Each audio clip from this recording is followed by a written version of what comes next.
할렐루야. 여러분 뵙게 돼서 너무나 감사하고 반갑습니다. 저는 직장 생활을 하다가 한 9년 정도 하고 신학 공부를 시작해서 제가 30대 중반에 신학대학원에서 시작했습니다. 그리고 지금 이제 20년 이상, 20여 년 동안 설교를 해왔는데요. 그러니까 설교를 꽤 많이 했겠죠. 그런데 여전히 설교는 부담이 됩니다. 그리고 종종 꾸는 악몽 중에 하나가 설교 준비를 안 하는 것이고요. 그리고 그런 하나님 말씀을 대언한다는 것에 대한 거룩한 부담은 항상 있는 것이고, 그리고 여기까지 초청을 받았는데 또 은혜를 나누어야 된다는 부담이 또 같이 있습니다. 그래서 제가 예배를 준비하면서 박찬선 목사님은, 담임 목사님은 어떻게 말씀을 전하시나 하고 제가 유튜브를 이렇게 몇 개 봤습니다. 1부 때도 잠깐 말씀 나눴지만 예배에 설교를 좀 길게 하세요. 그러니까 최선을 다하시는구나. 주일 설교도 이렇게 열심을 다하시는데 다른 때는 어떠실까? 제가 더 부담이 되더라고요. 그러다가 중세 유럽에서 수도원에서 이제 일어났던 그 일화가 저한테는 조금 부담을 줄이는 데 도움이 되었습니다. 중세 유럽의 한 수도원에는요, 수도사들이 매일 일과를 정리하면서 돌아가면서 설교를 하고 그 다음에 기도로 하루를 마무리하는 그런 전통이 있었습니다. 그 수도원에 마침 이제 새로 신참 수도사가 들어왔습니다. 이제 시간이 지나고 이제 그분이 새로운 젊은 수도사가 설교를 할 때가 되었습니다. 그런 날이 되었습니다. 그래서 두렵고 떨리는 마음으로 이 신참 수도사가 선배 수도사들 앞에서 이제 말씀을 전하게 되었습니다. 첫 설교 자리에서 이제 함께 모인 수도사들 앞에서 이렇게 질문을 합니다. 여러분들 중에서 제가 오늘 어떤 내용으로 설교할지 아시는 분이 계십니까? 아시는 분은 손을 들어 주시기 바랍니다. 아무도 손을 들지 않았겠죠. 그랬더니 선배 수도사님들도 모르시는데 제가 어찌 알겠습니까? 하면서 라틴어로 된 전통적인 인사가 있습니다. 주께서 여러분과 함께 하시기를 도미니스 보비스쿰, 도미니스 보비스쿰하고 예배를 마쳤습니다.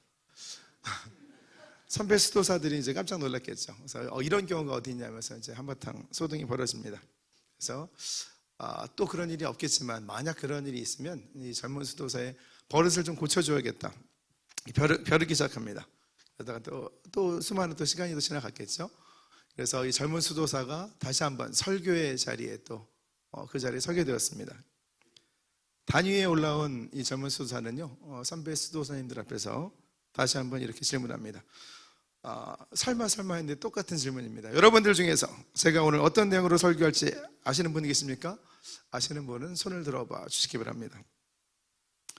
여전히 똑같은 질문을 들은 선배 수도사들은요, 서로 눈을 맞추고 일제 손을 확 듭니다. 그러니까 이 젊은 수도사가 여유 있게 미소를 지으면서 여러분들이 이미 내용을 다 아시니 오늘 제가 설교할 필요가 없습니다. 도미니스 보비스쿰 하고 내려갑니다. 이번에는 특별히 선배 수도사들이 이제 이 젊은 수도사를 불러서 질책을 합니다. 다시는 그러지 말라고, 말씀을 준비하고 나누라고. 또다시 시간이 지나고 이 또 젊은 수도사의 설교 차례가 돌아왔습니다. 자, 이제는 안 그래야 되겠죠. 그런데 습관처럼 익숙하게 다시 한번, 여러분들 중에서 제가 오늘 어떤 내용으로 설교할지 아시는 분이 계십니까? 아시는 분은 손을 들어 봐 주시기 바랍니다. 모든 선배 수도사들을 경악시킵니다. 그런데 이 선배들이 아무래도 노련하겠죠. 양쪽에서 눈을 맞추시고요, 한쪽에 있는 분들은 손을 드시고 반대쪽에 있는 분들은 손을 들지 않았습니다. 그런데 그 모습을 보고 젊은 수도사가 다시 한번 미소를 짓습니다. 여러분들 중에서 손을 드신 분들이 안 되신 분들에게 오늘 설교 내용을 전해주시기 바랍니다. 도미니스 보비스쿰. 자, 저도 한번 질문해 볼까요? 제가 오늘 어떤 내용으로 설교를 할지 아시는 분들은, 일부에 오신 분들 계십니다.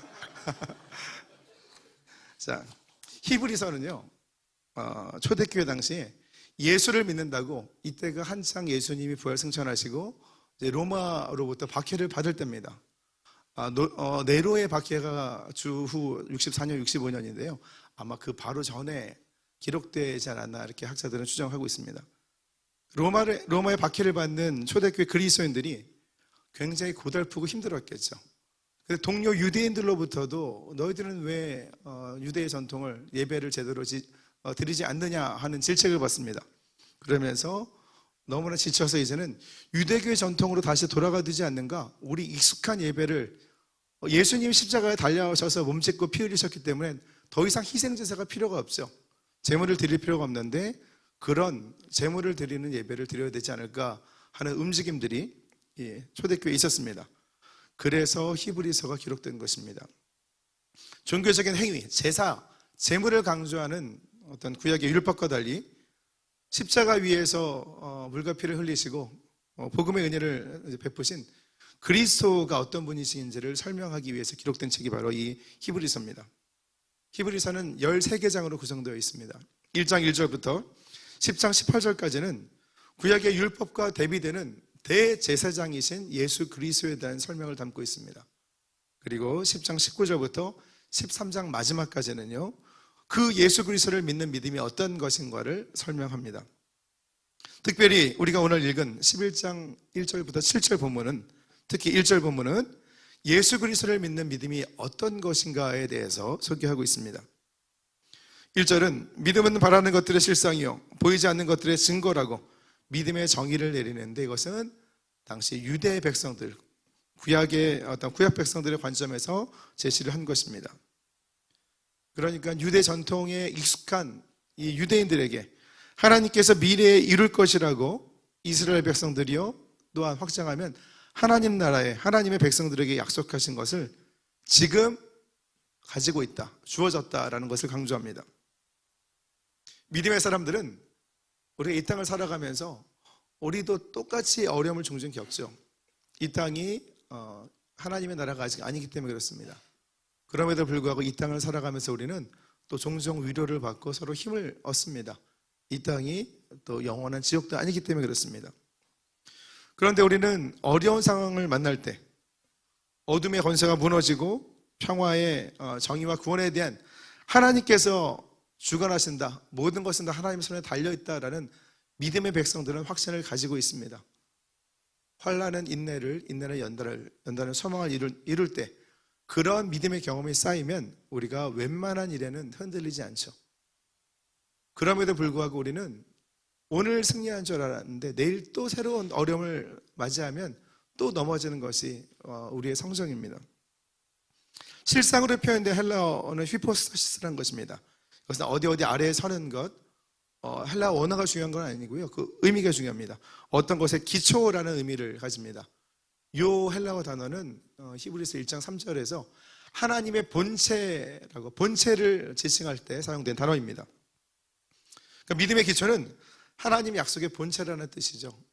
이것은 하나님 약속의 말씀, 예수 그리스도의 이름, 그리고 그 이름을 통해 임하는 성령의 역사, 성령의 은사, 성령의 감동입니다. 그러니까 어떤 일을 여러분들이 결심하셨을 때 그것이 하나님 말씀으로부터 온 것이 아니라면, 예수 이름을 높이는 것이 아니라면, 성령께서 주시는 깨달음과 분별과 은사와 감동에서 온 것이 아니라면 믿음으로 시작된 것이 아닙니다. 자, 믿음에 대한 정의의 두 번째 부분은 믿음이 인식하는 것을 나타냅니다. 증거란 헬라어로 이제 엘레코스라는 것인데 이것은 확신을 뜻합니다. 그러니까 보이지 않는 것들의 증거, 이 정의는 육안으로 볼 수 없는 것을 믿음은 볼 수 있다라는 의미를 가집니다. 그러니까 세상은 백문이 불여일견이라고 하죠. 그래서 듣는 것이 중요한 게 아니라 한번 봐야 된다고. 근데 믿음은 그 다음에 보이는 것이 있다라고 강조합니다. 고린도후서 4장 18절을 통해서 사도 바울은 보이는 것은 잠깐이요 보이지 않는 것은 영원함이니라. 이어지는 5장 7절을 통해서 믿음으로 행하고 보는 것으로 하지 말라고 또 권면합니다. 우리의 인간적인 육안으로 보면 모든 것이 문제투성이죠.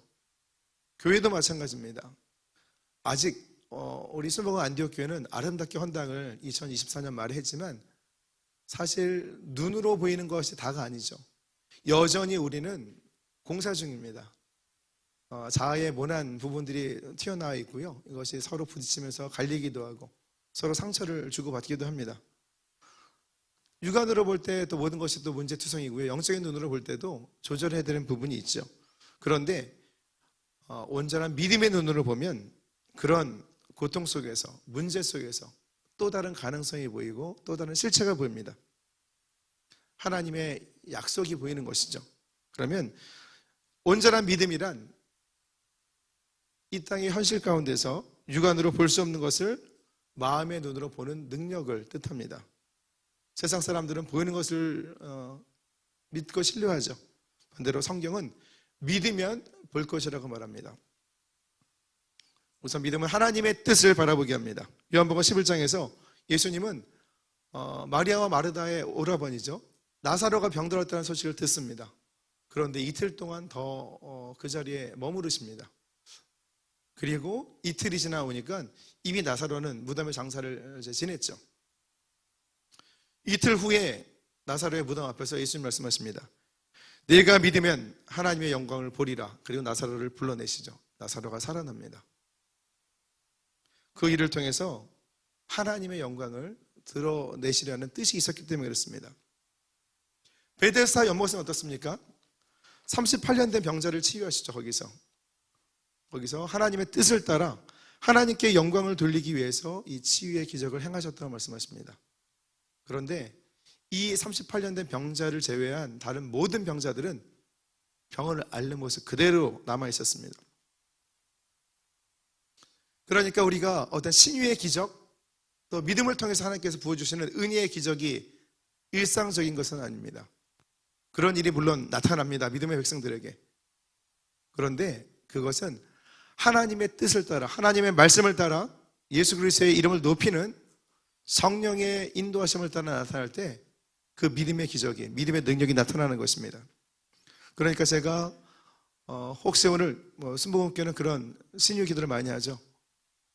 몸이 불편하신 분은 앞으로 나오시라고 제가 안수 기도를 한다면 제가 기도하면 더 나을 겁니다. 이렇게 함부로 선포하는 것은 굉장히 위험합니다. 하나님의 약속의 말씀을 따라 성령께서 예수 그리스도의 이름을 높이며 성령께서 감동을 주실 때 그렇게 할 수 있는 것이죠. 그때 기적이 나타나는 것입니다. 누구나 다 안수를 하면 다 병이 낫게 된다면 하나님이 우리에게 주신 이성이라는 어떤 일반 은총, 그런 이성의 능력은 필요 없습니다. 의료 인력도 필요가 없겠죠. 병원도 필요가 없게 됩니다. 그런데 하나님은 일반적인 병은 의료진을 통해서, 병원을 통해서 그 병을 다루기를 원하시는 것이죠. 우리가 인간적인 생각으로 하나님의 뜻보다 앞서갈 때 하나님은 우리에게 은혜를 베풀어 주시지를 않습니다. 그런데 하나님께서 앞서가시고 우리가 그 뒤를 따라갈 때 놀라운 믿음의 역사가 나타납니다.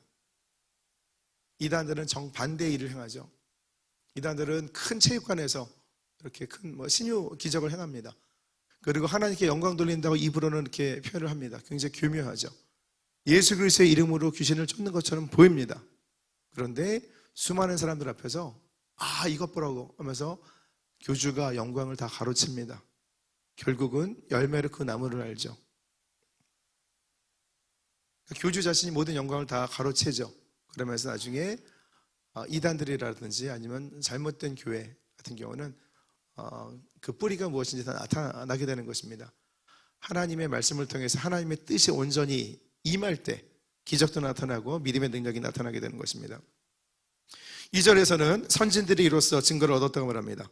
여기 나오는 증거는 1절의 증거랑 다릅니다. 이제 헬라어로는 마르투레오라는 것인데요. 이것은 법적인 증거, 물증을 뜻합니다. 그러니까 선진들이 믿음으로 증거를 얻었다는 것은요, 믿음을 통해서 자신들의 삶을 통해서 확증이, 물증이 나타났다라는 것을 증거하고 있는 것입니다. 우리가 말했던 실체, 본체, 그것을 믿음의 선진들은 경험한 것입니다. 그게 뭘까요?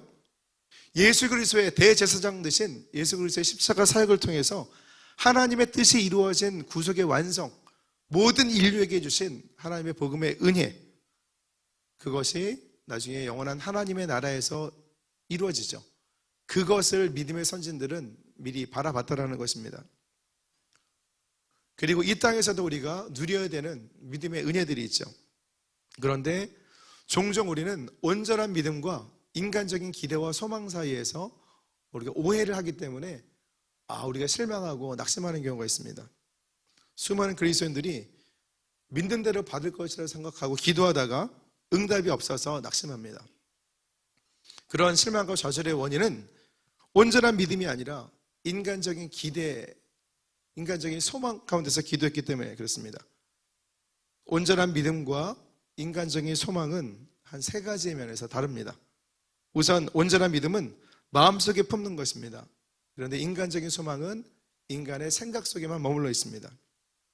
사도 바울은 로마서 10장 10절을 통해서 사람이 마음으로 믿어 의에 이르고 입으로 시인해서 구원을 얻는다고 말합니다. 믿음의 결과로 의의 열매를 맺는다는 것입니다. 그러니까 믿음은 단순하게 우리가 받아들이는 것이 아니라 믿음은 하나님의 말씀을 통해서 우리 안에 감동이 임하고요, 우리의 마음이 변화하는 것이 믿음입니다. 그러니까 예배를 드린 다음에도 변함이 있어야겠죠. 예배를 잘 드리고 어떤 거친 모습으로 1부 때도 잠깐 얘기했지만 청년들이 예배 잘 드리고 할렐루야하고 찬양하다가 나가면서 K-팝이나 뭐 다른 팝송을 부르면 나간다? 이건 종교 행위를 한 것에 불과합니다.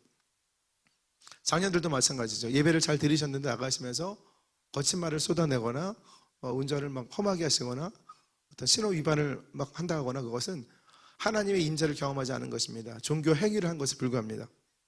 무언가 구한 것이 있었겠지만 온전한 믿음으로 구한 것이 아니라 인간적인 소망으로 한 것에 불과할 가능성이 높습니다.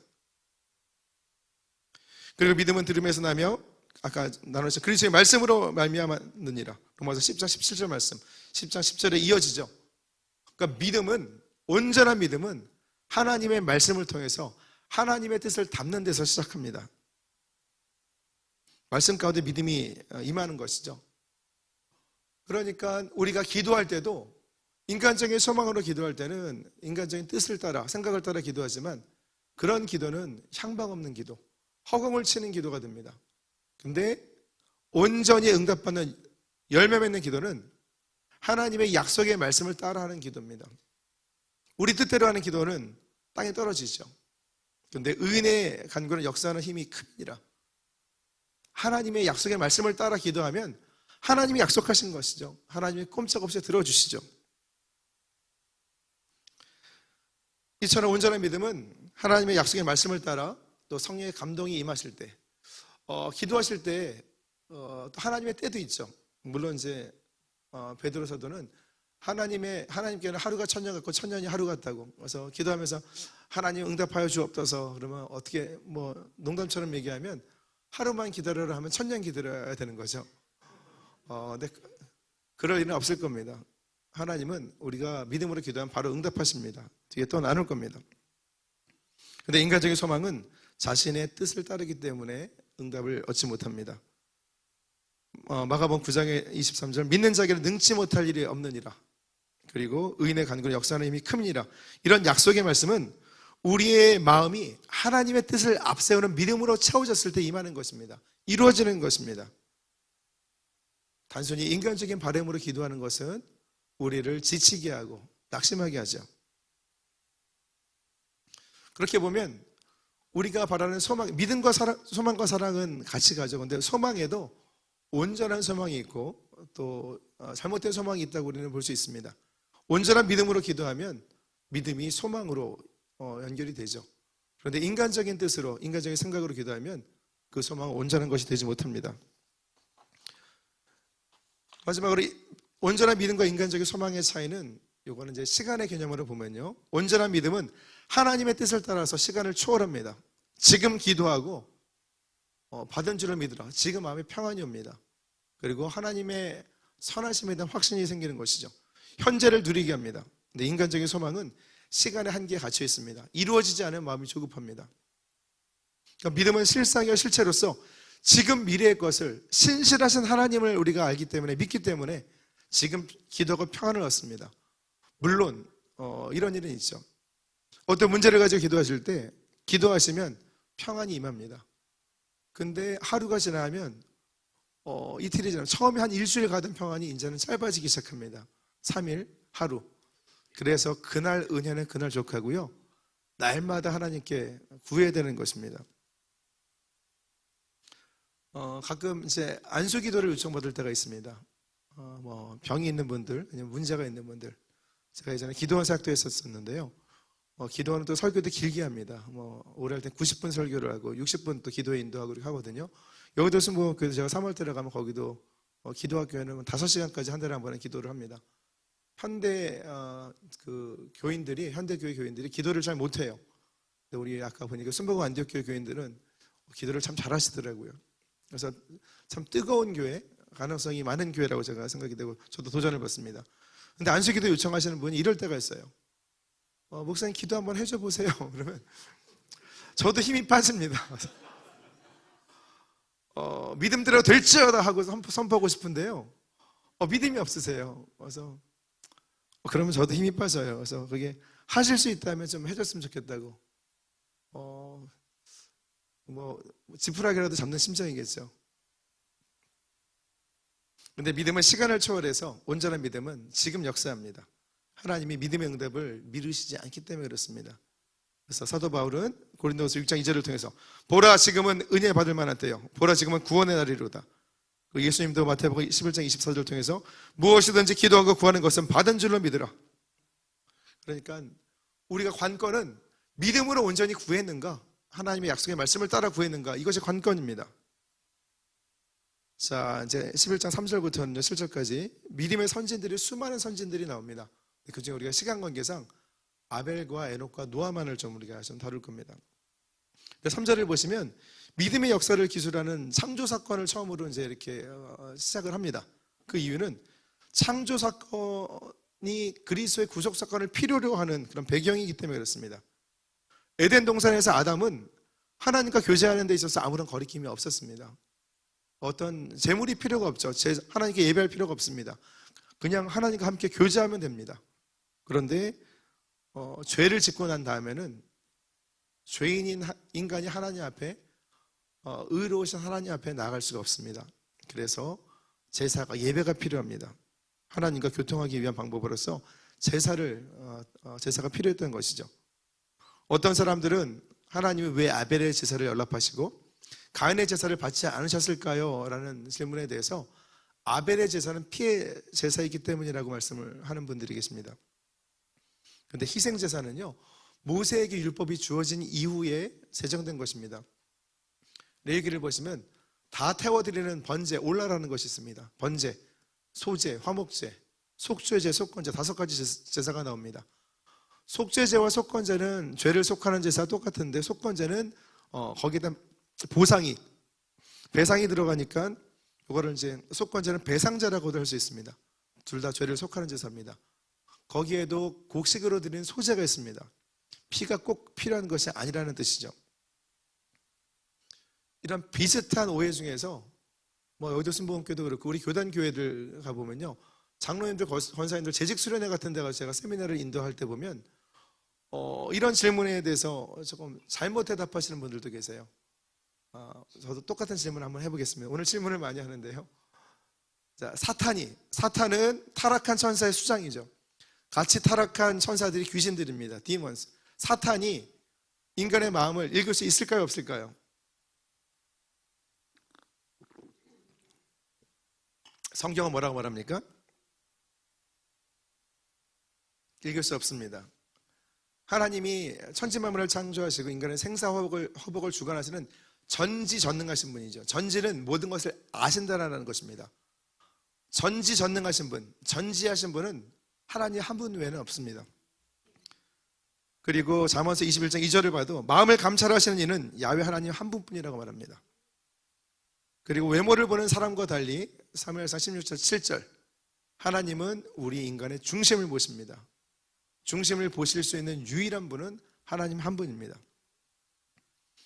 그리고 시편 139편 2절을 보면 하나님은 인간의 앉고 일어서는 겉모습뿐만 아니라 우리 마음의 생각을 밝히 아시는 분입니다. 사탄은 피조물에 불과하죠. 가끔 이런 선교학 쪽에서는 영적 전쟁이라는 표현도 씁니다. 근데 영적 전쟁은 성립이 되지 않습니다. 사탄은 하나님을 대적할 수 있는 존재가 될 수 없기 때문에 그렇습니다. 사탄은 우리를 교묘하게 속이죠. 그래서 이것은 진리의 대결이죠. 영적 전쟁은 되지 못합니다. 그러니까 제대로 표현을 한다면요, 그러니까 전지하신 하나님, 인간의 마음과 생각을 읽으시는 하나님께서 가인과 아벨이 드린 그 제사, 가인의 마음 중심과 아벨의 마음 중심을 다 보신 것입니다. 아벨은 양을 치는 자입니다. 양의 첫 새끼와 기름으로 하나님께 예물을 드렸습니다. 가인은 농사 짓는 자로서 땅의 소산으로 예물을 드립니다. 그런데 아벨의 제사는 연락이 되었고요, 가인의 제사는 연락되지 않습니다. 가인이 화를 내죠. 하나님은 창세기 4장 6절 7절을 통해서 이렇게 말씀하십니다. 내가 분하여 하면 어찌됨이며 안색이 변하면 어찌됨이냐.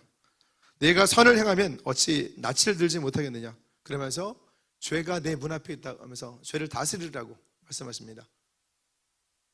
사단이 제일 잘하는 게 뭘까요? 욥기를 보시면 천상회의가 있습니다. 하나님이 물어보세요. 사탄에게 너 뭐 하다 왔느냐? 이 땅을 두루 다니다 왔습니다. 욥이 두 번째 시험을 당할 때도 천상회의에서 사탄이 있습니다. 너 뭐 하다 왔느냐? 이 땅 두루 다니다 왔습니다. 베드로 뭐라고 얘기합니까? 근신하라 깨어라. 너의 대적 마귀가 우는 사자와 같이 두루 다니며 삼킬 자를 찾나니. 우리를 미혹하고 속이기 위함이죠. 예수님이 귀신을 쫓은 어떤 그런 말씀하실 때도 비유를 통해서도 귀신을 쫓았습니다. 근데 그 마음 중심에 하나님 말씀이 임하지는 않아요. 그러니까 나간 귀신이 두루 다니다가 물 없는 곳으로 두루 다니다가 거할 데가 없으니까 다시 와서 그 사람 안에 들어가요. 그 사람의 나중 형편이 처음보다 심해집니다. 사탄이 좋아하는 곳 광야입니다. 두루 다니며 물 없는 곳. 물과 피는요, 땀과 희생 이런 것을 상징하죠. 예수 그리스도께서 십자가 위에서 흘리신 물과 피와 정반대죠. 사탄은 희생이 없는 곳, 섬김이 없는 곳, 눈물이 없는 곳, 땀이 없는 곳, 그런 곳을, 광야, 메마른 곳을 좋아합니다. 물 없는 것을 좋아하죠. 그래서 우리가 신앙생활할 때 우리 마음을 마르게 합니다. 땀과 눈물이 사라지게 하고요, 희생이 사라지게 하죠. 희생의 마음을 말라버리게 하는 것, 사탄이 우리를 미혹해 하고 사탄의 역사입니다. 그렇게 사탄에게 넘어간 사람이 가인입니다. 하나님 앞에서 선한 삶을 살지 못했기 때문에 그 재물이 연락되지 못하는 것입니다. 유다서도 이렇게, 유다서 1장에도 이렇게 기록되어 있죠. 1장 11절. 화가 있을진저 이 사람들이 가인의 길에 행하였으며, 잠언 15장 8절도 마찬가지입니다. 악인의 제사는 야훼께서 미워하셔도 정직한 자의 기도는 그가 기뻐하시느니라. 그러니까 하나님께 연락되는 제사의 관건은요, 예배의 관건은 사람의 마음 중심입니다. 혹시 여러분 어떤 마음으로 이 자리에 나오셨습니까? 선한 삶을 살지 못했던 가인은 하나님의 이런 책망을 듣고 동생 아벨을 쳐 죽입니다. 때려 죽인 거예요. 아벨이 의롭다 하심을 얻은 이유는 죽었기 때문이 아닙니다. 그 형에게 죽임을 당한 사건과 별개로 하나님 앞에 의로운 삶, 하나님 보시기에 합당한 삶을 살았기 때문에 하나님께 그 예배가, 제사가 연락이 된 것입니다. 관건은 제물을 드리는 태도요, 예배를 드리는 마음의 중심입니다. 사도 요한일서 3장 12절을 통해서 가인같이 하지 말라. 그는 악한 자에게 속하여 그 아우를 죽였으니, 가인이 이미 악한 자의 삶을 살았기 때문에 동생을 죽여서 살인자가 아니라 동생을 죽일 만한 악한 삶을 살았기 때문에 동생을 쳐서 죽인 것입니다. 신앙생활을 하면서 열심히 노력을 하시죠. 그리고 때로는 굉장히 분주하게 움직이실 때가 있습니다. 근데 열심히 노력했다고 해서, 분주하게 섬겼다고 해서 그것이 순종이 아닐 수 있습니다. 가인은 아담의 맏아들이었습니다. 농사짓는 자였죠. 아담 때의 불순종으로 인해서 하나님께서 땅을 저주하셨기 때문에, 가시와 엉겅퀴가 나기 때문에 가인은 땅에 있는 돌덩이와 어떤 자갈들을 걷어냈어야만 됩니다. 가시와 엉겅퀴 같은 잡초들을 뽑아냈어야만 했습니다. 땅을 골라서 기경을 했어야 됐고요, 거름도 주고 울타리도 쳤어야 됩니다. 하나님께 예물을 드리기까지 가인이 감당해야 될 수고는 작은 것이 아니었습니다. 그런데 가인은 자신의 방법으로만, 자신의 생각으로만 하나님께 예배를 드렸습니다. 그러니까 가인의 제사가 연락되지 않은 가인의 문제의 본질은 무엇일까요? 바로 그가 하나님을 경외하지 않았다는 데 있습니다. 하나님을 경외한다는 것은 하나님의 말씀을 무겁게 받아들이는 것을 뜻합니다. 단순히 하나님을 무서워하는 것이 아닙니다. 두려워하는 것이 아닙니다. 요한일서 4장 18절을 보면 사랑 안에 두려움이 없고 온전한 사랑이 두려움을 내어 쫓는다고 합니다. 그러니까 하나님을 경외한다는 것은요, 하나님을 아니까 하나님과 친밀함이 있습니다. 하나님을 사랑하죠. 그러니까 하나님의 뜻을 따릅니다. 이건 부모 자녀 간의 관계도 마찬가지죠. 그런데 단순히 하나님을 두려워하고 무서워하는 사람들은 하나님으로부터 떠납니다. 하나님을 경외하는 사람들은 하나님 앞으로 나오는 것이죠. 아벨이 예배를 통해서 하나님과 인간의 바른 관계에 대해서 우리에게 보여주었다면, 에녹은 하나님과 인간의 바른 교제, 어떻게 교제를 하는가에 대해서 일깨워줍니다. 자, 히브리서 저자는요, 창세기 5장 24절에 에녹이 하나님과 동행했다는 것을 하나님을 기쁘시게 했다고 해석을 합니다. 가인 계열의 후손들은 하나님을 기쁘시게 한 적이 없습니다. 믿음으로 하나님을 기쁘시게 한 적이 없습니다. 그들은 인간적인 뜻을 따라 자기 자신을 높이기 위해서 자신의 일에 집중하면서 자신들의 업적을 추구했습니다. 그러니까 제사가 연락되지 않으니까 가인이 화를 내고요, 가인의 후손들도 똑같은 모습을 보입니다. 그들이 마지막에 쌓아 올렸던 것이 바로 바벨탑입니다. 사탄도 마찬가지죠. 가장 높은 곳에 올라 내가 전등자와 가장 높은 곳에 올라 하나님과 비기리라, 그 교만 때문에 사탄이 무너진 것입니다. 그런 속성이 인간에게도 있죠. 우리들도 지금 물질사회죠. 세속사회에 묶여서 하나님의 존재를 무시할 때가 있습니다. 하나님의 은혜를 잊어버릴 때가 있습니다. 그런데 하나님은 우리의 믿음을 기뻐하시고요, 또 당신을 찾는 자들에게, 믿음이 없이는 하나님을 기쁘시게 하지 못하나니, 하나님 자기를 찾는 자들에게 하나님을 찾는 믿음, 또 반드시 상 주시는 이심을 믿는 하나님의 속성에 대해서 온전한 믿음을 가지고 있는 사람을 기뻐합니다. 예수님도 마찬가지죠. 여러분, 예수님에게 칭찬받는 사람과 책망받는 사람은 두 부류로 나눠집니다. 어떤 사람이 칭찬받죠? 로마 백부장 같은 사람, 믿음 때문에 이스라엘에서도 저만한 믿음을 보지 못했다. 근데 종종 예수님의 제자들은 어찌하여 믿음이 없느냐, 책망을 받습니다. 그러니까 하나님이 가장 기뻐하시는 것 믿음입니다. 가장 안타까워하시는 것 믿음 없음이죠. 우리도 믿음이 떠나갈 때가 있고 믿음이 연약할 때가 있죠. 그때 그냥 우리는 주여 믿음 없으면 도와주옵소서, 예수님 앞에 엎드렸던 여인들처럼 기도하면 됩니다. 빈손 들고 앞에가 십자가를 붙드네, 의의가 없는 자라도 도와주신 바라고 만세반석 열리니 내가 들어가면, 이게 십자가 복음입니다. 매일의 삶에서 하나님은 이제 당신을 찾는 자들에게 상 주시는 이시죠. 매일의 삶에서 어려움 가운데도 하나님의 이름을 부르고 하나님 앞에 나가는 자는 하나님께서 사랑을 베푸시고 선한 것으로 채워주십니다. 그런 삶을 통해서 에녹은 하나님을 기쁘시게 하는 자가 될 수 있었죠. 우리가 읽은 것처럼 믿음은 들음에서 나며 들음은 하나님의 말씀으로 말미암습니다. 에녹은 하나님의 말씀을 따라 살면서 하나님과 동행하는 사람이었습니다. 그게 유다서 1장 14절 15절에 나타납니다. 에녹이 받은 계시의 말씀 잠깐 함께 읽어볼까요? 잠깐만요. 아담의 칠대손 에녹이, 함께 읽겠습니다. 아담의 칠대손 에녹이 사람들에 대하여 예언하여 이르되, 보라, 주께서 그 수만의 거룩한 자와 함께 임하셨나니 이는 무사람을 심판하사 모든 경건하지 않은 자가 경건하지 않게 행한 모든 경건하지 않은 일과 또 경건하지 않은 죄인들이 주를 거슬려 한 모든 완악한 말로 말미암아 그들을 정죄하려 하심이라. 하나님이 무엇을 심판하셨다고요? 경건하지 않은 죄인의 일과 말이라고 유다서 기자는 기록합니다. 우리 안에 마음에 가득한 것을 우리는 입으로 토해냅니다. 그러니까 언어가 그 사람의 인격이고요, 그 사람의 믿음의 수준입니다. 세상에 속한 사람은 세상의 말을 쏟아냅니다. 믿음의 사람은 그 마음에 담은 하나님의 말씀을 통해서 믿음의 말을 선포합니다. 그런 사람들에게 하나님은 믿음의 능력으로 역사하십니다. 우리가 때때로 신앙생활을 하다 보면 우리가 피곤하고 낙심하고 지칠 때가 있죠. 소진됩니다. 그런데 변함없이, 우리는 힘들어도 하나님은 변함없이 우리를 바라보시고요, 경건한 믿음의 사람을 귀하게 바라보시고 때를 따라 특별한 필요한 능력을 공급해 주십니다.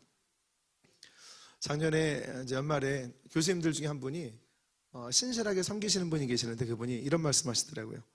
목사님, 제가 제대로 잘하고 있는 걸까요? 이렇게 물어보시더라고요. 제가 그래서 굉장히 신실한 분입니다. 그럼요, 누구보다 좀 잘 학교를 섬기신다고 그렇게 대답을 했지만 마음이 좀 저도 아프더라고요. 아침 일찍부터 밤이 맞도록 학교 일을 챙기시고 열심을 다하셨는데 성과가 잘 눈앞에 나타나지 않죠. 보통 그렇습니다. 그리고 생활도 그렇게 나아지는 것 같지 않다고 느끼시는 것 같아요. 그러니까 마음이 좀 안타까워서 함께 기도했습니다. 근데 그 즈음에 저편, 제가 원래 시를 좋아하지 않습니다. 저는 MBTI가 ENTJ라서요. 저희 집안은 다 TJ입니다. 그래서 어떤 감성적인 그런 말에 대해서 전혀 눈도 깜짝하지 않고요. 저희들은 굉장히 이성적으로 타닥타닥타닥 이렇게 이것만을 저희가 받아들입니다. 그래서 저희 자녀들 지금은 이제 뭐 큰애 둘째가 대학원생들이 막내가 대학교 4학년입니다. 근데 고등학교 다닐 때 공부할 때 성적을 잘 못 받았다 그러면 그럼 위로를 한 적이 저희 가족은 없습니다. 성적을 잘 받으려면 내신 이게 등급이 어떻게 되면 이렇게 맞추면 되고 이 과목을 이렇게 열심히 하고 이걸 보완하고 그러면 본인들 다 수긍을 해요. 그래야 해서 나중에 며느리와 사위가 좀 감성적인 성향을 가진 며느리 그 사위가 오면 제가 결심하고 기도해서 좀 맞춰야 되지 않을까. 근데 작년 그쯤에서 그 어려움을 토로했던 그 교수님 그 경험을 뒤로하고 그때 제가 우연히 접한 시가 한 편 있습니다. 류시화 시인이라고요. 이분이 저는 여성인 줄 알았습니다. 근데 이 류시화는 필명이에요. 인도의 시바신에서 따온 시화란 이름입니다. 그런데 이분이 기독교 신앙을 가지고 있는 분은 아닌데요. 이 정도 깊이 있는 신에 대한 통찰이 있다면 이제 교회로 들어오실 준비가 다 된 것 같습니다. 이분의 본명은 안재찬입니다. 안재찬 시인이 2022년 4월에 10여 년 만에 시집을 냈대요. 그 제목이 꽃샘 바람에 흔들린다면 너는 꽃입니다. 거기에 수록된 63페이지에 수록된 이보다 더 큰 위안이 있을까라는 제목의 시를 제가 잠깐 소개해드리겠습니다. 혹시 여러분 지치신 분이 계십니까? 한번 이 시 구절에 한번 잡혀보시고 위로를 받으시면 좋겠습니다. 날개로 자신의 몸을 때리면서 야간 이동하는 드로리 때 바라보며 길고 어두운 밤 보낸 후 봄머리 끝에 피어난 제비꽃 파란 눈 앞에서 있는 그대로의 나 다시 마주하는 이 시간 나는 기도한다. 고마워요. 빛을 다 쓴 반딧불이처럼 부서진 나를 온전히 빛나게 해줘서. 신이 말한다. 너는 부서진 적 없어. 언제나 온전한 반딧불이었어. 류시아 시인, 안재찬 시인이 교회로 들어오실 것 같죠?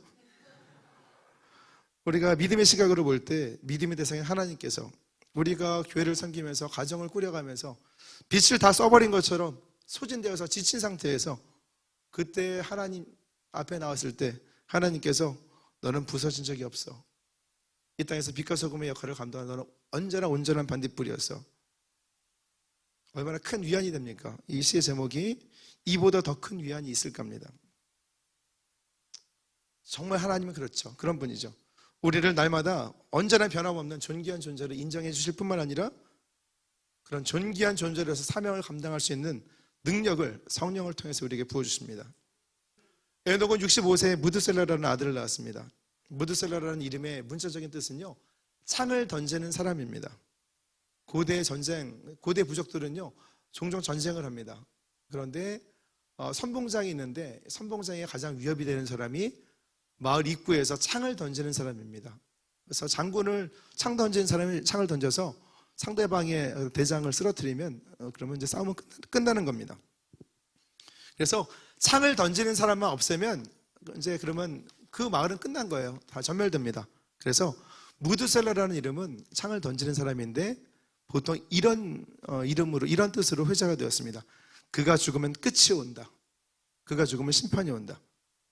창세기 5장 21절 22절을 보면요, 에녹은 65세에 무드셀라를 낳았습니다. 무드셀라를 낳은 후에 300년을 하나님과 동행합니다.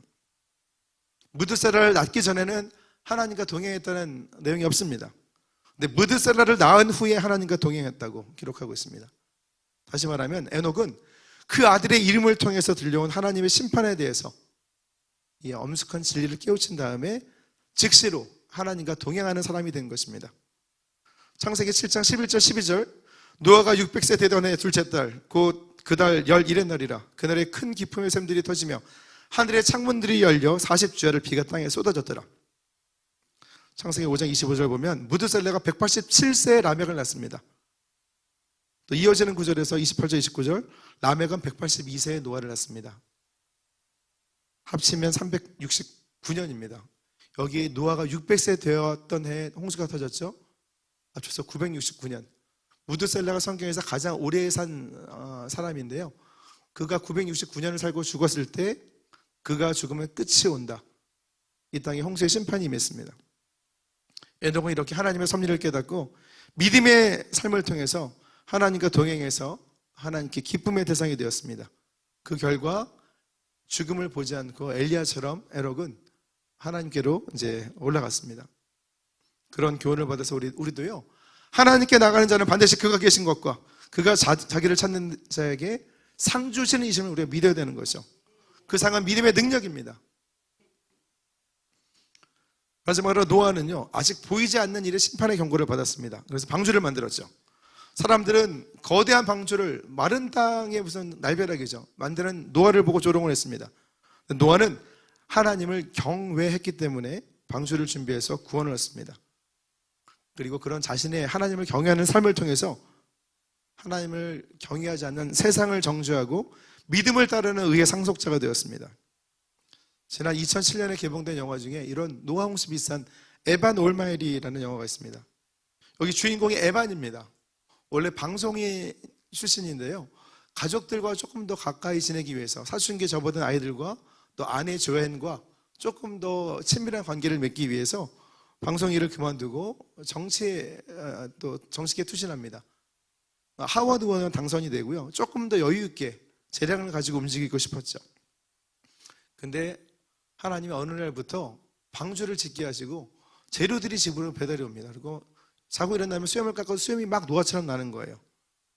가족들이 당황합니다. 그리고 갑자기 방주를 짓는 에반을 바라보면서 점점 사람이 이상해졌나 하고 좀 걱정을 하죠. 오히려 가족들의 관계가 조금 더 멀어집니다.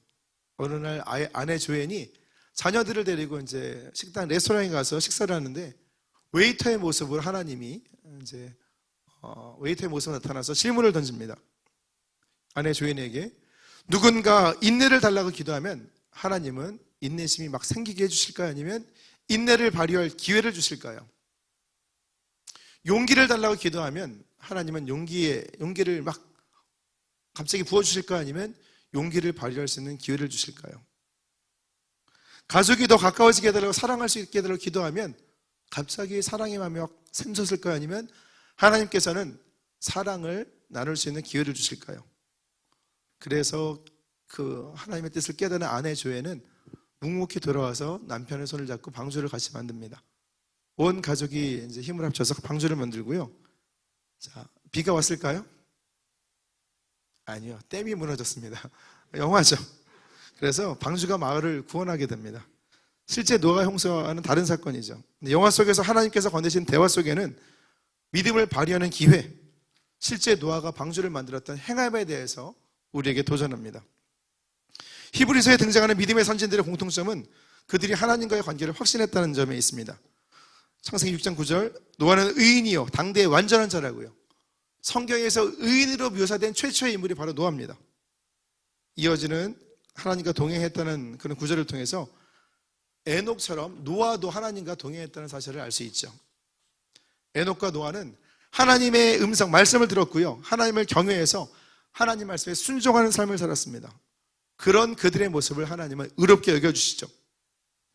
히브리서 12장 1절이 묘사하는 것처럼 구름같이 둘러싼 허다한 증인들이 우리 곁에서 우리의 믿음의 여정을 응원합니다. 그 증인들은 우리가 읽은 오늘 히브리서 11장에서 만났던 믿음의 선배들입니다. 그 중에 에녹의 얼굴도 우리는 발견할 수 있겠죠. 이렇게 말할 것입니다. 나는 악한 시대에 살았습니다. 하지만 300년을 하나님과 동행했습니다. 여러분도 하나님과 동행하시길 바랍니다. 그 가운데는 노아도 있습니다. 여러분, 나는 고독했습니다. 아무도 내 믿음에 동의하는 사람이 없었습니다. 하지만 나는 하나님의 말씀을 믿고 순종해서 방주를 짓고 그 시대를 향해서 하나님의 거룩한 구원을 선포했습니다. 여러분도 힘들고 지칠지라도 고독할지라도 하나님의 말씀을 믿고 믿음에 달려갈 길을 달려가시길 바랍니다. 이 응원단은 가만히 구경만 하고 있는 것이 아닙니다. 우리보다 앞서서 그 길을 걸어갔습니다. 이 믿음의 여정의 아픔과 고독도 다 알고 있지요. 그런 그들이 우리에게 함성을 보내면서 응원합니다. 마라톤 선수들이 페이스를 조절해야 되죠. 컨디션 관리를 해야죠. 41.195km, 굉장히 긴 여정입니다. 이 마라토너들이 좋은 성적을 거둘 수 있도록 앞에서 뛰어주는, 함께 뛰어주는 사람들이 있습니다. 페이스 메이커라는 사람들이죠. 그러니까 내 힘으로는 완주할 수 없습니다. 아무리 연습을 하고 훈련을 해도. 그런데 이미 코스를 완주하고 메달까지 땄던 베테랑 선수가, 페이스메이커가 함께 뛰어주면 우리는 이 여정을 완주할 수 있습니다. 코스에 곳곳에 난관들이 있죠. 어려운 코스들이 있습니다. 장애물이 있습니다. 우리의 눈을 잡아가는 유혹이 있고요. 포기하고 싶은, 그런 주저앉고 싶은 그런 때가 있습니다. 우리는 종종 또 넘어집니다. 그때마다 우리 곁에서 우리와 함께 뛰어주시는 페이스메이커가 있습니다. 히브리서 12장 2절, 그분은 믿음의 주에 온전케 하시는 이 바로 예수 그리스도입니다. 그분의 관심은 넘어진 사람들에게 있습니다. 뒤처진 사람들에게 있습니다. 목발을 짚는 사람들, 주저앉아 우는 사람들에게 있습니다. 그들을 안타까운 눈으로 바라보시면서 수고하고 무거운 짐진자들아 다 내게로 오라, 내가 너를 쉬게 하리라. 우리 앞에서 우리와 함께 뛰시면서 우리 지친 몸들을 이제 붙들어 주시고, 피곤한 몸을 붙들어 주시고, 연약한 무릎을 이렇게 힘을 주시고요. 우리가 믿음의 경주를 다 마칠 때까지 우리 옆에서 우리와 함께 뛰어주시는 이가 바로 믿음의 주에 온전케 하시는 예수 그리스도입니다. 그 예수님이 요한복음 14장 15절을 통해서 너희가 나를 사랑하면 나의 계명을 지키리라. 출애굽한 이스라엘 백성들이 단 3일 만에 가인처럼 하나님께서 자신들을 광야에서 죽게 버려두신다고 한탄하고 원망합니다. 그 이유는 가인과 똑같습니다. 하나님을 경외하지 않고 하나님을 두려워만 했기 때문에 그렇습니다. 애굽에서는 바로에게 기꺼이 복종합니다.